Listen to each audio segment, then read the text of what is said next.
رہی بات شادی کے بعد وہ گزارا کیسے کرنا ہے، اللہ نے اس کو کتنا پیسہ دینا ہے، کتنا مقام دینا ہے، زندگی میں کتنا کامیاب کرنا ہے، وہ کام ہے قدرت کے ہاتھ میں، اللہ کے ہاتھ میں.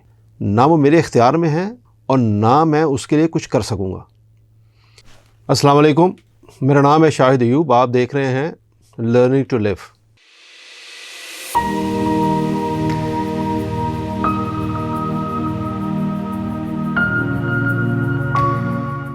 آج کا موضوع میں اس پہ ڈسکس کرنا تو نہیں چاہ رہا تھا، لیکن کچھ واقعات، کچھ حالات اس طرح کے ہوئے، کچھ دوستوں نے اس کے لیے خاص طور پہ اپنے ایکسپیرینسز مجھ سے شیئر کیے جو ان کو فیس کرنا پڑا، تو میں نے کہا کہ اس پہ ایک ویلاگ ضرور کرنا چاہیے، شاید کسی کا بھلا ہو جائے.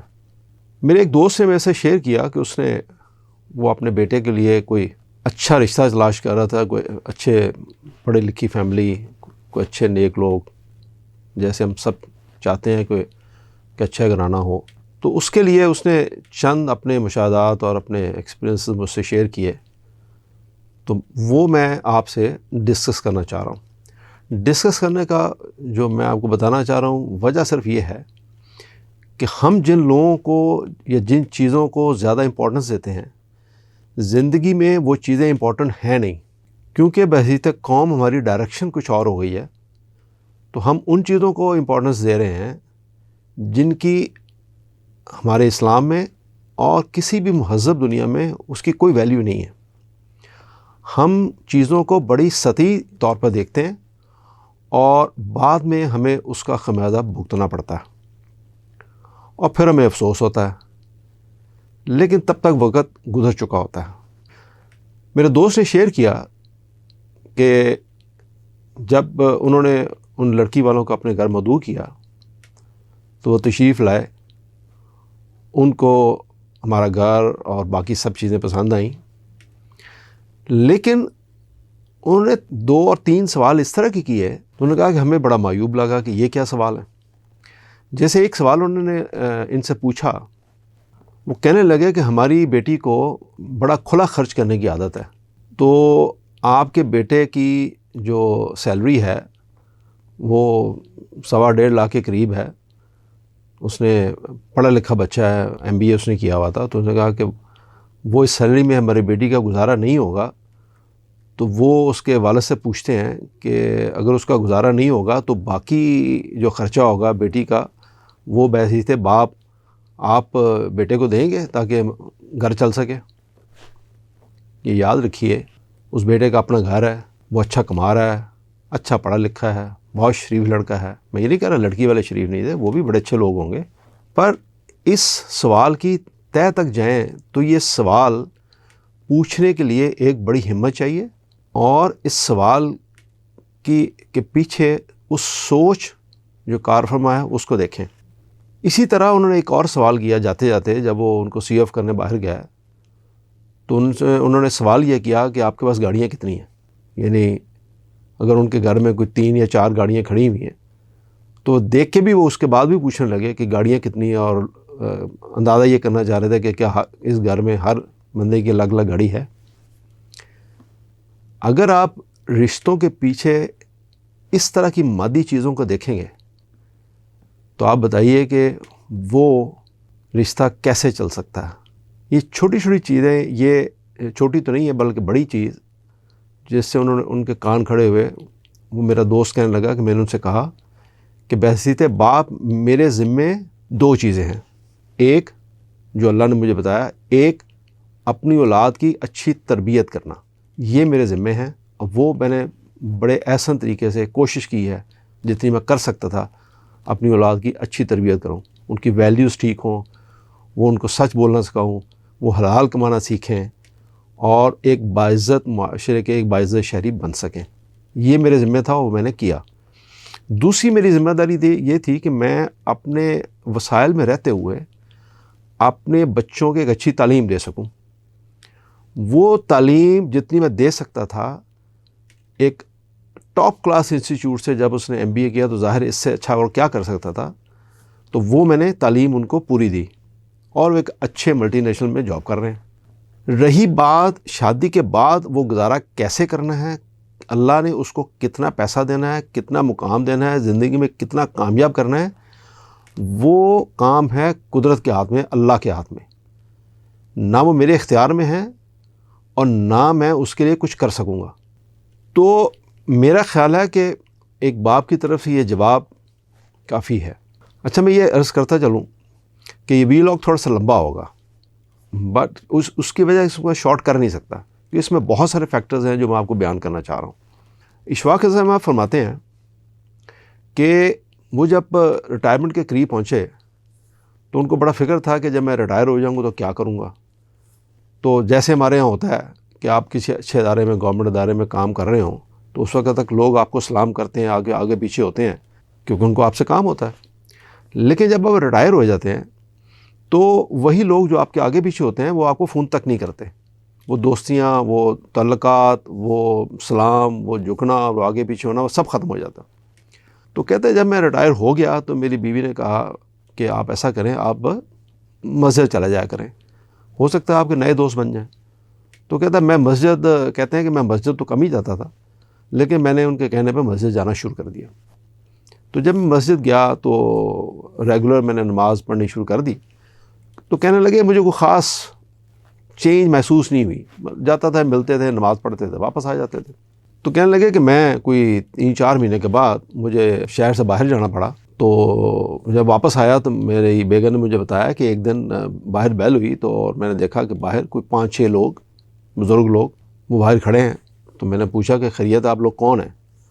انہوں نے کہا کہ ہم تو مسجد سے آئے ہیں, 2-3 دن ہو گئے ہم نے یہ دیکھا کہ اشفاق صاحب مسجد نہیں آ رہے تھے, تو ہم تو خیریت پتہ کرنے آئے, کوئی خیریت ہے کہ وہ مسجد کیوں نہیں آ رہے؟ تو کہنے لگے کہ میں سوچے پہ مجبور ہوا کہ وہ جو میں مسجد میں جاتا تھا نماز پڑھنے کے لیے, یہ وہ نئے دوست تھے جو مجھے ملے, اور یہ وہ دوست تھے جو میرے ساتھ ٹائم گزارنا چاہتے تھے, مجھے ملنا چاہتے تھے, میرے ساتھ گپ شپ کرنا چاہتے تھے, اپنا قیمتی ٹائم میں سے مجھے ٹائم دینا چاہتے تھے. تو کہنے لگے کہ اس دنیا میں سب سے قیمتی چیز کیا ہے؟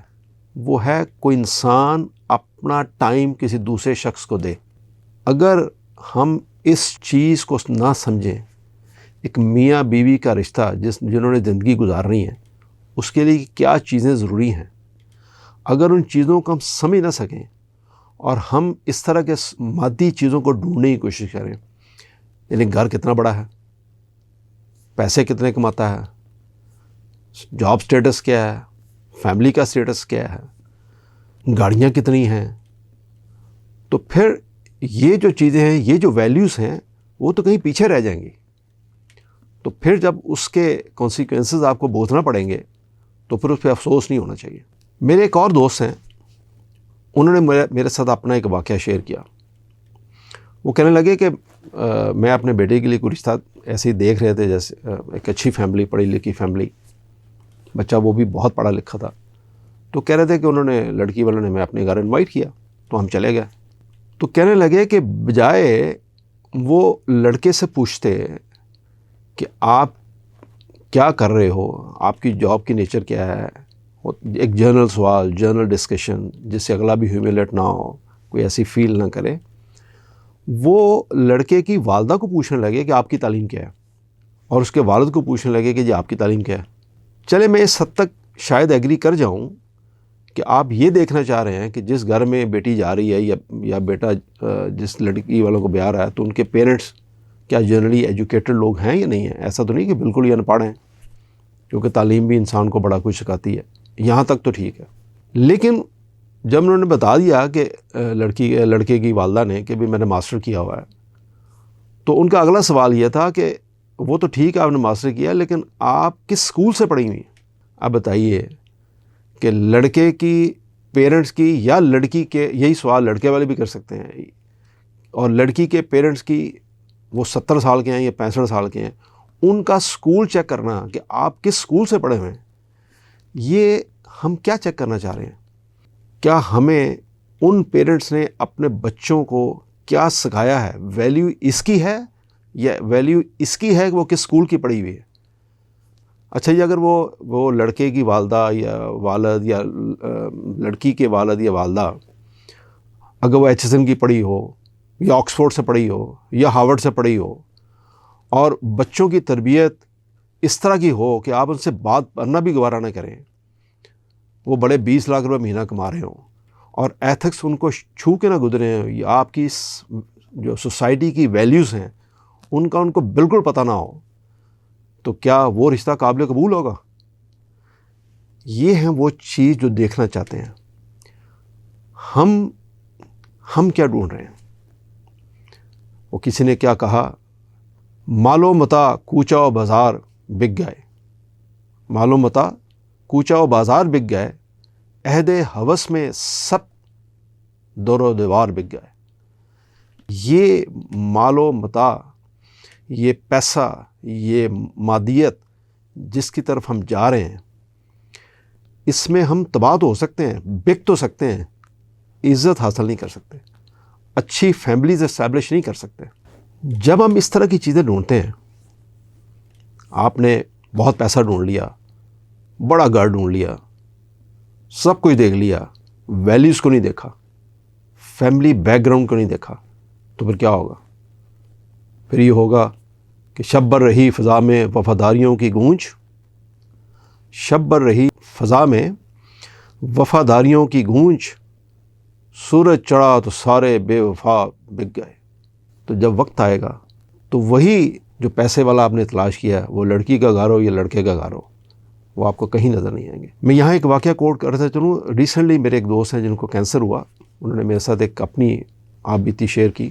ماشاءاللہ ان کے بڑے اچھے بچے ہیں، فیملی ہے ان کی۔ تو کہنے لگے جب مجھے کینسر ہوا اور میں 6 مہینے انڈر ٹریٹمنٹ رہا شوکت خانم میں، تو کہہ رہے میں نے دیکھا کہ 15 سے 20 دن کے بعد بچوں کی فیلنگ بھی وہ نہیں تھی یا وہ فکر نہیں تھا جو میری بیوی کو تھا۔ وہ کہہ رہے 6 مہینے میری بیوی نے جس طرح میری خدمت کی ہے، وہ ایک اچھی وفادار بیوی ہی کر سکتی ہے۔ اب آپ کی قسمت ہے، وہ بیوی آپ پیسے والی ڈھونڈ لیں، بڑے گھر والی ڈھونڈ لیں، بڑے اسٹیٹس والی ڈھونڈ لیں، یا آپ ایک مخلص ویلیوز والی جن کو آپ کا خاندانی رکھ رکھاؤ آتا ہو۔ میں یہ نہیں کہہ رہا کہ پیسے والے لوگ وفادار نہیں ہوتے یا ان کی ویلیوز نہیں ہوتی، میں یہ کہہ رہا ہوں کہ آپ جو بھی ڈھونڈیں، وہ امیر ہو یا غریب، پریورٹی ویلیوز کی ہوتی ہے، آپ کی اخلاقیات کی ہوتی ہے، آپ کی morality کی ہوتی ہے، پیسے کی نہیں ہوتی۔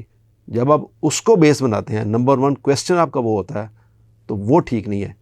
یہ میں کہہ رہا ہوں، ہم یہ نہیں سوچ رہے ہیں کہ ہمیں وفادار مخلص ساتھی کی ضرورت ہے، نہ کہ اس کی جو صرف اور صرف پیسے سے حاصل کرنا چاہتے ہیں آپ۔ اس کے برعکس کچھ لڑکے والے بھی کہتے ہوئے پائے جاتے ہیں، لالچی لڑکے والا ہو۔ پیسے بھی تو بہت سارے لوگ ہیں لڑکے والے کے، وہ بھی بہت لالچی ہیں، وہ بھی لڑکیوں میں پتہ نہیں کیا کیا ڈھونڈتے ہیں۔ تو ایک از رہ مذاق کسی نے کہہ دیا کہ ایک بیٹی کے سوا کچھ نہ دیا سسر نے، یہ سامان تو سامان کی ایسی کی تیسی۔ تو اگر آپ لڑکی میں خوبیاں نہ دیکھیں اور اس کو یہ بات جو میں نے بیان کی یہ کہیں، تو یہ بڑے افسوس کی بات ہے۔ شاید ہم بھول گئے ہیں کہ کریکٹر یا انسان نام کی کبھی کوئی چیز ہوتی ہے۔ ہم صرف آدمیوں کی تلاش میں مارے مارے خاک چھان رہے ہیں، اور وہ بھی کروڑ پتی، ارب پتی۔ حالانکہ کسی نے خوب کہا، کر لوں گا جمع دولت و زر، اس کے بعد کیا؟ لے لوں گا شاندار سا گھر، اس کے بعد کیا؟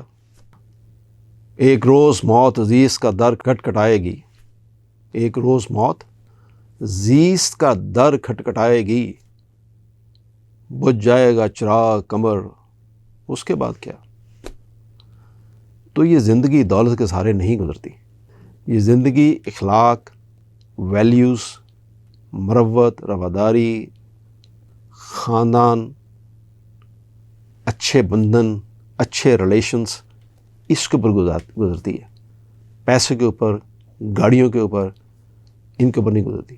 اچھا، یہ چونکہ ویلاگ خاصا لمبا ہو رہا ہے اور میں اس کو مکمل کرنا چاہتا ہوں، میں ہر وہ چیز کہنا چاہتا ہوں جو میرے دل میں ہے، تو میں یہاں آپ سے اجازت چاہوں گا، اور یہ پارٹ 1 آپ یہاں تک دیکھ سکیں گے، اور پارٹ 2 پھر ہم اس کے بعد اس کے آگے نیکسٹ ٹائم ایکسپلین کریں گے۔